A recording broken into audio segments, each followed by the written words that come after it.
Perjalanan pertama ke Malang, sebuah cerita kenangan tahun 1976. Pada tahun 1976, di Kampung Karangmenjangan, Surabaya, ada seorang anak remaja bernama Joko yang baru saja menyelesaikan tahun ajaran di sekolah lanjutan tingkat pertama. Hati Joko penuh dengan campuran rasa gugup dan haru saat menghadapi ujian akhir sekolah. Gugup karena ingin lulus dengan nilai yang memuaskan, namun haru karena sebentar lagi ia akan meninggalkan tempat belajar yang telah menjadi rumah kedua selama 3 tahun terakhir. Guru-guru di SLTP Joko adalah sosok yang sangat berarti baginya dan teman-teman sekelas. Ada Bapak Bakir, guru bahasa Indonesia yang cara menjelaskan pelajaran sungguh menjiwai. Setiap kali ia membacakan puisi atau menceritakan cerita dari buku pelajaran, seluruh kelas seolah-olah terbawa masuk ke dalam dunia yang ia gambarkan. Ia tidak hanya mengajarkan kaidah bahasa, tetapi juga mengajak siswanya untuk merasakan makna yang terkandung di balik setiap kata dan kalimat. Kemudian ada Bapak Pardi, guru olahraga yang sangat lihai dalam berbagai cabang olahraga. Ia bisa dengan mudah melakukan gerakan lempar lembing yang presisi, berenang dengan gaya yang benar, dan menguasai teknik sepak bola dengan baik. Bapak Pardi selalu menanamkan semangat kerjasama dan sportivitas kepada siswanya. Tidak hanya fokus pada kemampuan fisik, tetapi juga pada sikap yang baik saat berkompetisi. Tak kalah berharga adalah Pak Darinto, guru aljabar dan ilmu ukur yang sangat pintar dalam menyampaikan materi yang seringkali dianggap sulit oleh banyak siswa. Ia memiliki cara tersendiri untuk menjelaskan rumus-rumus dan konsep-konsep abstrak dengan contoh nyata yang dekat dengan kehidupan sehari-hari, sehingga pelajaran yang tadinya membuat kepala pusing menjadi mudah dipahami. Guru agama juga tidak ketinggalan memberikan kontribusi besar dalam pembentukan karakter siswa. Ia sangat pintar memberikan penjelasan tentang ajaran agama dengan cara yang jelas dan relevan, mengajak siswanya untuk tidak hanya menghafal tetapi juga mengamalkan nilai-nilai baik dalam kehidupan sehari-hari. Selain mereka, masih banyak guru-guru lain yang sangat kompeten dan penuh dedikasi dalam mendidik anak-anak di SLTP Joko. Setelah semua ujian selesai dan hasilnya mengumumkan bahwa hampir seluruh siswa dinyatakan lulus, pihak sekolah mengadakan program perpisahan sekaligus dharma wisata. Tempat tujuan yang dipilih adalah 3 tempat wisata terkenal di Kota Malang: Selekta, Songgoriti, dan Sengkaling. Bagi Joko, ini adalah hal yang luar biasa karena ia belum pernah sekalipun berwisata keluar kota Surabaya. Pikiran tentang perjalanan pertama kali keluar kota membuatnya tidak bisa tidur nyenyak beberapa malam sebelum hari keberangkatan. Biaya untuk dharma wisata pada saat itu adalah sekitar Rp5.000 per orang. Di tahun 1976, jumlah uang tersebut sangat besar. Kehidupan keluarga Joko tergolong pas-pasan. Ayahnya bekerja sebagai tukang jahit dan ibunya berjualan di pasar. Untuk mengumpulkan uang sebesar itu, Joko harus menyisihkan sebagian uang jajan yang diberikan orang tuanya selama 3 bulan penuh, ditambah dengan hasil dari beberapa pekerjaan kecil yang ia lakukan di sekitar kampung, seperti membantu menyiram kebun tetangga atau mengantar pesanan dari warung dekat rumah. Setelah beberapa kali meminta izin dan menjelaskan betapa pentingnya perjalanan ini baginya sebagai kenang-kenangan akhir masa sekolah, akhirnya orang tuanya memberikan restu.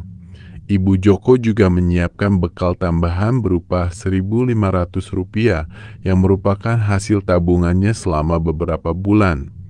Ia mengumpulkan uang tersebut dari keuntungan berjualan yang sedikit demi sedikit disisihkan khusus untuk keperluan anaknya.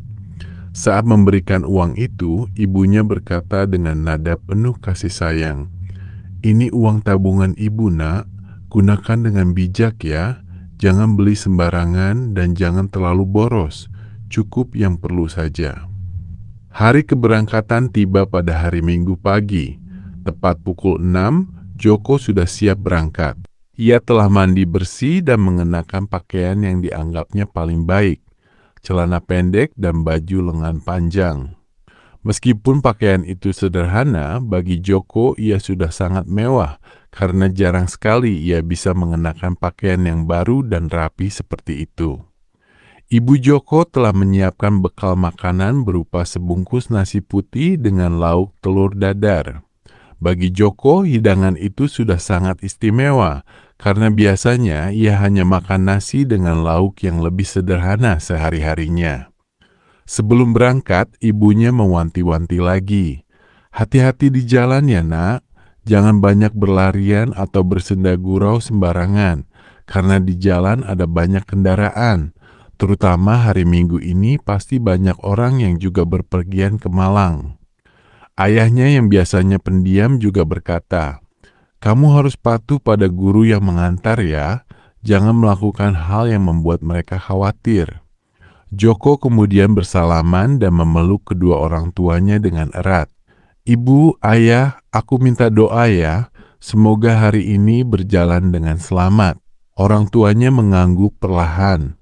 "Semoga selamat nak, doakan kamu selalu." Setelah itu Joko berangkat menuju sekolah dengan berjalan kaki bersama beberapa teman sekampung yang juga ikut dalam Dharma Wisata. Di sekolah, suasana sangat meriah dengan kedatangan siswa dan guru yang akan ikut berperjalanan. Sebelum naik bis, seluruh peserta berkumpul untuk berdoa bersama, memohon keselamatan dan keberkahan selama perjalanan. Setelah doa selesai, pembagian bus dilakukan. Joko kebetulan berada di bis kedua, sementara teman-temannya tersebar di bis pertama, ketiga, dan keempat. Setelah semua orang naik ke dalam bis masing-masing, perjalanan pun dimulai. Di dalam bis, suasana sangat meriah. Siswa-siswa bernyanyi bersama-sama lagu-lagu populer pada saat itu. Terkadang juga bernyanyi lagu sekolah yang membuat mereka merasa lebih erat hubungan antar teman. Kadang-kadang mereka berhenti bernyanyi untuk melihat-lihat pemandangan di sepanjang jalan perkebunan tebu yang luas, rumah-rumah penduduk yang tersebar di pinggir jalan, dan pemandangan alam yang masih sangat asri. Perjalanan yang memakan waktu sekitar 2 jam terasa sangat cepat karena suasana yang penuh keceriaan. Akhirnya bis berhenti di tujuan pertama, Sengkaling. Tempat ini pada saat itu dikenal sebagai pasar seni yang menawarkan berbagai macam produk kerajinan tangan khas daerah Malang. Guru yang mengawal di bis Joko, Bapak Bakir, berdiri dan mengatakan dengan suara yang jelas, "Anak-anak, kita akan berhenti di sini selama sekitar 2 jam. Harap hati-hati dan jangan bersenda gurau terlalu keras karena ini adalah tempat umum yang juga dikunjungi oleh wisatawan lain. Jangan sampai melakukan hal yang membuat nama baik sekolah kita tercoreng ya." Semua siswa mengangguk dan memberikan perhatian penuh pada ucapan gurunya. Setelah turun dari bis, siswa-siswa langsung menyebar ke berbagai kios yang ada di sekitar. Beberapa teman Joko yang memiliki uang lebih banyak membeli cenderamata seperti kerajinan kayu, anyaman bambu, atau makanan khas seperti dodol dan tape.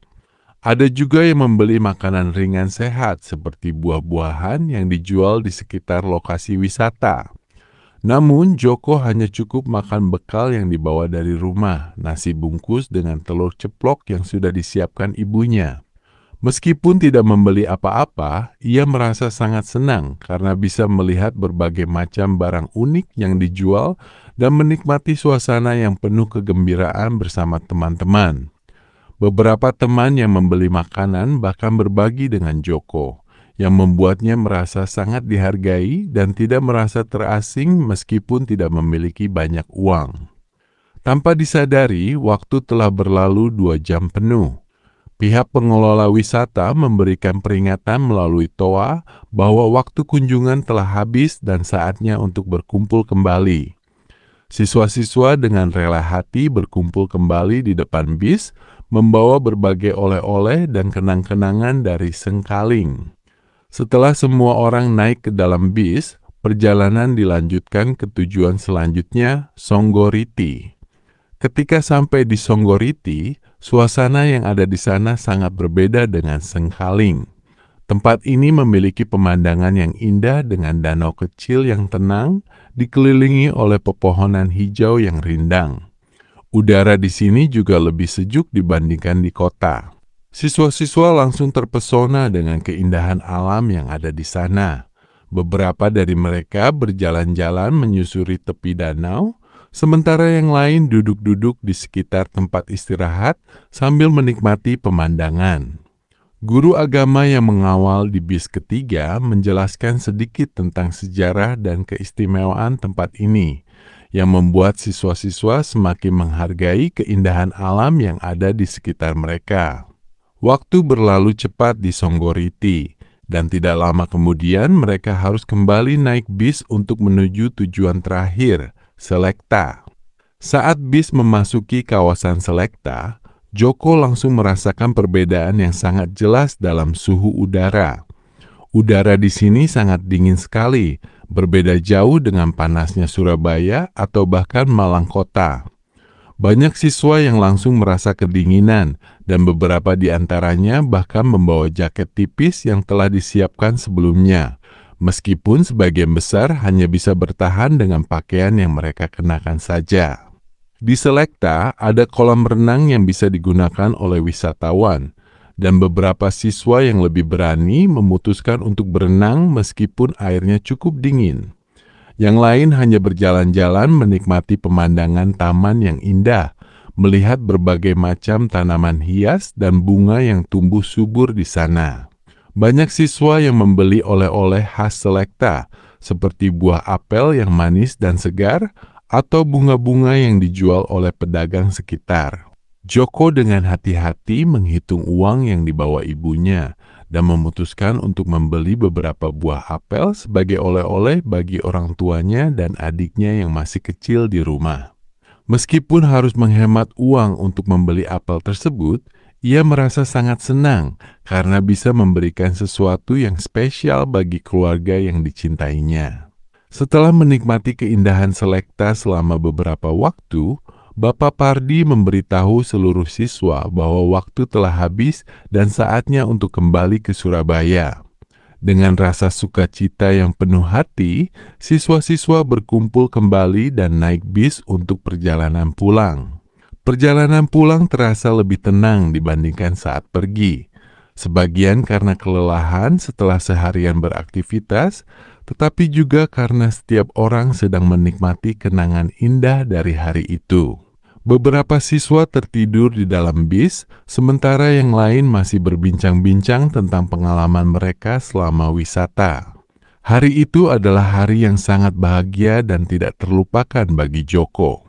Bukan hanya karena itu adalah perjalanan pertama kalinya keluar kota, tetapi juga karena ia bisa berbagi momen bahagia tersebut bersama teman-teman dan guru-guru yang sangat dicintainya. Kenangan tentang wisata ke Selekta, Songgoriti, dan Sengkaling selalu tetap hidup di dalam hatinya, bahkan setelah berlalu puluhan tahun.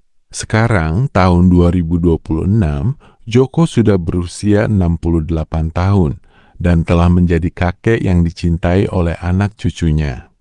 Ia seringkali menceritakan cerita tentang perjalanan pertamanya ke Malang kepada mereka, kepada Rizka, Sayekti, Asroda, Sasa, Astra, Ida Arka, Asteroid, Danen Asteroid, dan Danes Asteroid. Setiap kali menceritakannya, matanya selalu bersinar dengan kebahagiaan dan rasa syukur atas pengalaman berharga yang pernah ia dapatkan pada masa muda. Sekarang kalian bisa dengan mudah bepergian ke berbagai tempat wisata, bahkan ke luar negeri sekalipun, katanya kepada anak cucunya. Tetapi ingat ya, kenangan yang paling berharga bukanlah tentang tempat yang kalian kunjungi, tetapi tentang orang-orang yang kalian temui dan bersama-sama menjalani perjalanan itu. Semoga kalian juga bisa memiliki kenangan indah seperti yang aku alami pada tahun 1976 silam. Apakah kamu ingin aku menambahkan bagian tertentu dalam cerita ini? Atau mungkin ingin aku membuat cerita lain dengan latar belakang yang berbeda?